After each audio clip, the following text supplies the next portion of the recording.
We're continuing breaking news coverage from Coeur d'Alene this afternoon. ABC News just confirming firefighters were ambushed by a gunman while responding to a brush fire. Several dozen police cars responding to the scene. We'll take you there in just a moment. We do want to start off with a live look at Cherry Hill Fire Station 3 in Coeur d'Alene. We're standing by for an update from emergency personnel to learn more about what's happened over there.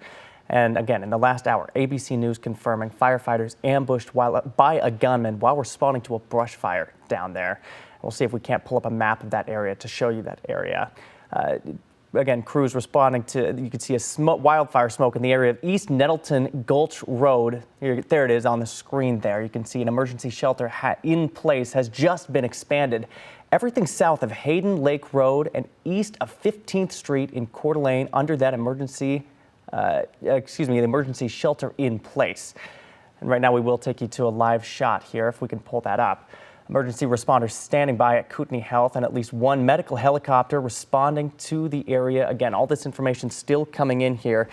The FBI is on the way, still a very active scene. Here's a live look now at that press conference. You can see Kootenai County Sheriff's Office look like they're standing by to address the media and take to the podium.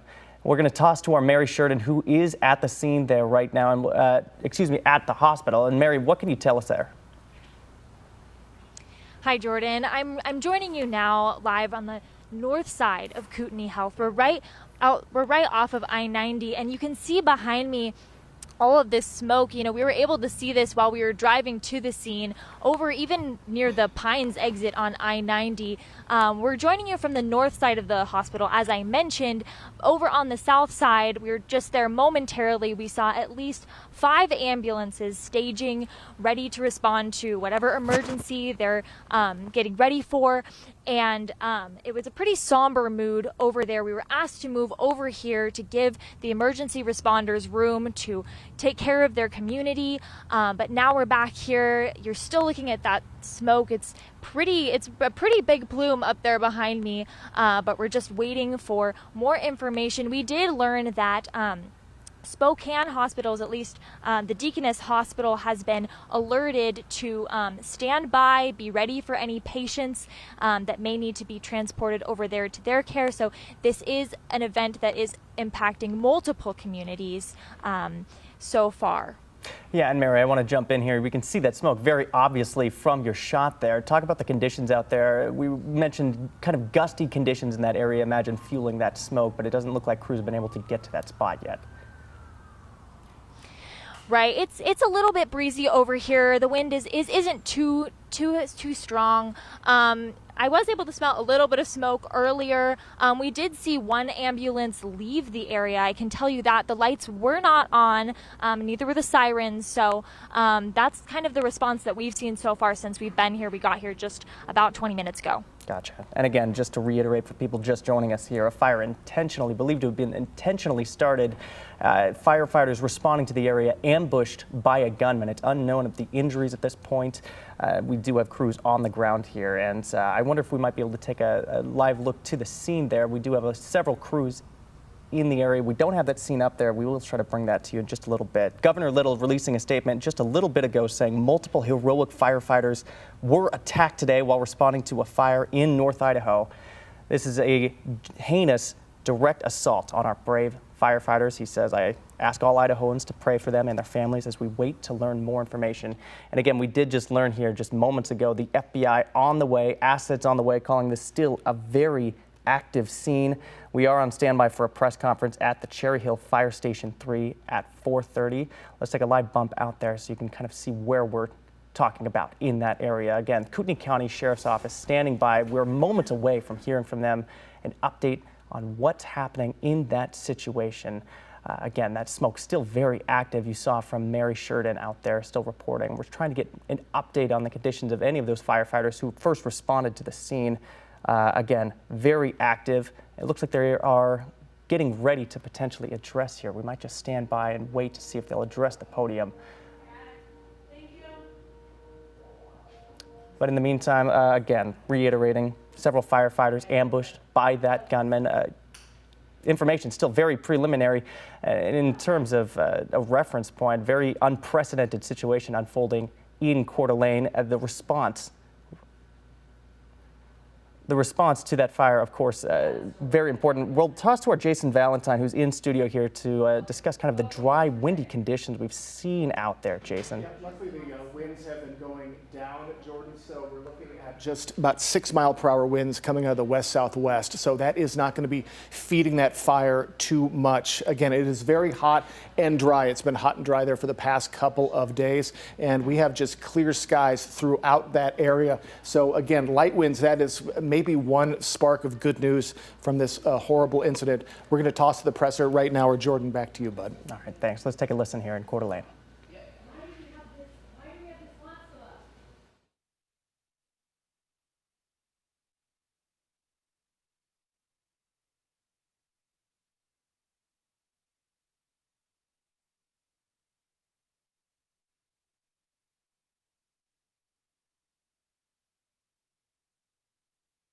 Fire assets responded to the scene, and at approximately 2 p.m. this afternoon, it was reported that firefighters were receiving shots fired at them. We now have 2 deaths. We have an unknown amount of casualties. We still have civilians that are coming off of that mountain. We might have civilians that are stuck or in shock on that mountain. So this is a very, very fresh situation. We are actively taking sniper fire as we speak. This is an active situation. We have multiple agencies that are on scene from local and federal authorities, and we are prepared to neutralize this suspect who is currently actively shooting at public safety personnel. We are prepared to neutralize this suspect as quickly as possible. And that's really all that we know as of right now. We don't know who the suspects are. We don't know how many there are. So I know that it's very, very, very early, and I don't think that any questions would yield anything. But Chief, do you have anything? Was I accurate in what we were reporting? So we'll take a couple of questions, but I'd like to remind you that's very, very preliminary, and I'm not so sure we're going to have any additional information. Hunter Richard with KXOY. The 2 deaths, are they fighter personnel that have died? We know that there's 2 deaths, and we believe that they are, yes. Have they been taken off of the mountain? Yeah, no, we're still in that process. Ian Brown, Crime 2. You mentioned that there were multiple people that have been shot. Do you have an exact number at No. the moment? Nope. Okay. We do not. Alex Duggan with the spokesman. How are you going about evacuating people from the mountain or getting personnel out of there who are being shot at? I mean, what does that process look like? Right now, we're developing a plan to be able to suppress these individuals' firefighting capability. And when we get that under control, when we have an opportunity to suppress that, then we will continue our removing of people who are on the mountain, who are on for a hike, or public safety personnel, or people who live on the backside of the mountain. Do we Yes. have any indication of what type of firearms are being used in this from the suspect? Well, it appears that modern-day sporting rifles are being used. It appears that high-powered rifles are being used, yes. How many acres is this fire? I don't know. Started out as a half acre. Do we know about how many minutes after shots were fired when fire crews arrived? Well, we got the first call at 1:21, and we have reports that they were taking shots at about 2 o'clock. I don't know what time they arrived on scene. I don't know what time the firefighters arrived on scene, but we can get you that information at the next briefing if you'd like.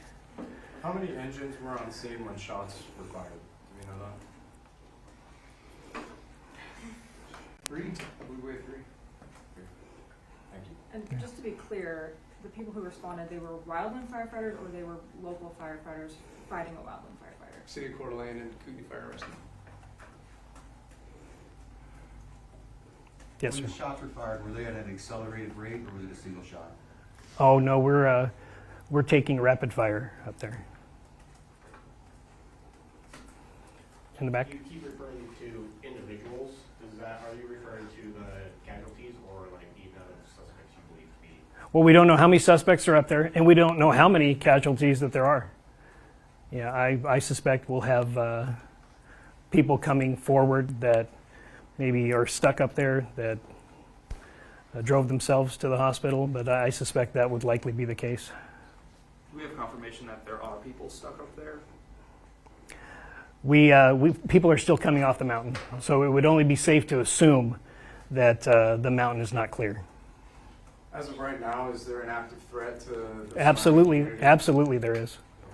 Okay. Has there been a shelter-in-place order put forth? Yes, there has, and I would encourage all of you to tell people to stay away from the area. Do not come to the area.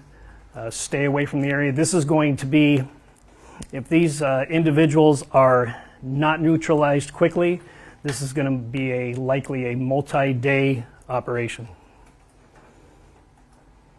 Here's this question. So is the suspect in a home up there? Are they do we have an indication of where they might be on the mountain? Yeah, we don't believe that they're in a home up there at this time. So they're just kind of out in the open firing? Well, they're heavy brush, well prepared. So yeah, they're blending in with their surroundings. Sheriff Norris, Go ahead. Did you mention that the person that called it in is most likely the shooter? No, Okay. no, we didn't say that. We said the first call was at 121 on a fire, and then we started receiving over our radio that the firefighters were receiving shots fired from the mountain. Sheriff Norris, has anything happened like this before? And if so, do you think you and other law enforcement entities will be more aware going forward? You know, this is an interesting dynamic. We have seen some of these things in a urban environment where firefighters were in a urban setting, putting out firefighters during civil disobedience, getting shot at. I've seen that. I can't say that I've seen it in a rural setting myself, but I have seen it in an urban setting frequently where firefighters do get shot at in civil unrest, yes. So do we know if it's one or two shooters? We don't know if there's 1, 2, 3, or 4. Yeah, we don't know. So just for the fire itself, firefighting efforts, is it contained? Is it still spreading? What does that look like? Well, it's gonna keep burning because we can't put a lot of resources on there right now. But Chief, if No, we won't put any resources Yeah. out there until the threat is neutralized. Do we have like a risk of wildfire? Say, is it high winds? Is that going to fuel the fire or anything, or is it? We're at a high state right now in wildland, so it'll calm down as the evening progresses, but then it'll pick back up tomorrow. Thank you. And hopefully this is neutralized by then. Thank you. Sheriff Norris, how are you feeling about this overall from when you first got the call to just now from what you've learned? you know what? It's going to be the tough next couple hours. Yeah, absolutely. I'm hoping that somebody has a clear shot and is able to neutralize, because they are not at this point in time showing any evidence of wanting to surrender. So as soon as somebody has a clear shot, I encourage them to take that shot and neutralize the threat. I've seen several life flight helicopters coming in and out. Are there any other air resources that are being used at the moment? Oh yeah, we have our Emergency Operations Bureau that is containing assets, and whenever a situation goes beyond the local resources, which this has, like I said, we have other counties that are here, we have federal authorities that are here, and we will neutralize this threat. So. And sorry, I know we've touched on this with the suspects. We know there is at least one, but you said possibly others. Is it coming from multiple different locations that bullets are coming from that might indicate that Yes. it is Oh, yeah. one suspect? Yep. So it's coming from not just one. Yeah, it's what the officers and deputies are reporting up on the mountain right now. So, Have any officers been hit? as of right now, we don't have any officers that have been hit. Okay. Can you just confirm, list all the law enforcement authorities that are here on scene? Well, I have not gotten a list yet, but however, if, I mean, pretty much everybody that's in this region, we have some Spokane resources that are here. We have Marshal's office that is on scene, Bonner County Sheriff's here, Coeur d'Alene Police, of course, is here, Idaho State Police, but we have a multitude of resources right now. So, okay, what we'll do is Lieutenant Mark Ellis is going to be one of our press relations here, and we'll determine what time we'll do another press conference, or if the next one will just be a press release. So I'm thinking it'll probably be a press conference, and it'll probably be somewhere in the next 3 or 4 hours, unless something significant happens before then. Okay, thank you. Thank you very much. And we just heard from Kootenai County Sheriff Bob Norris there. Just a horrific situation unfolding in Coeur d'Alene. You just heard still active sniper fire up in the mountain area. 2 deaths have been reported, likely fire personnel. And of course, FBI resources and assets on the way. Still a very active scene. You just heard from the sheriff there saying avoid that area at all costs. Again, that evacuation zone still expanding, or shelter-in-place zone, excuse me. And again, still absolutely an active threat, an unknown number of suspects. You heard the sheriff there talking about shots coming in multiple directions. That's what's been reported from police responding to the scene here. And of course, still an unknown number of casualties. You heard the difficulties of trying to evacuate the civilians in the mountain area hiking around that might be trapped in that situation here. And of course, the other thing about this story, that fire still spreading. No resources are going to be able to be used on that until this situation is diffused. Again, the sheriff saying if police have an open shot at the suspect or suspects, they have the right to take that shot. They say if there's no indication to surrender at this point, again, an unknown number of suspects, an unprecedented situation in a rural capacity, as you heard Sheriff Norris talking about that there. We do have crews on the ground. We will be back at 5 o'clock with the very latest on the story as it continues to unfold here. For now, thanks for being with us here. We'll see you for the news at 5 o'clock in just a few minutes.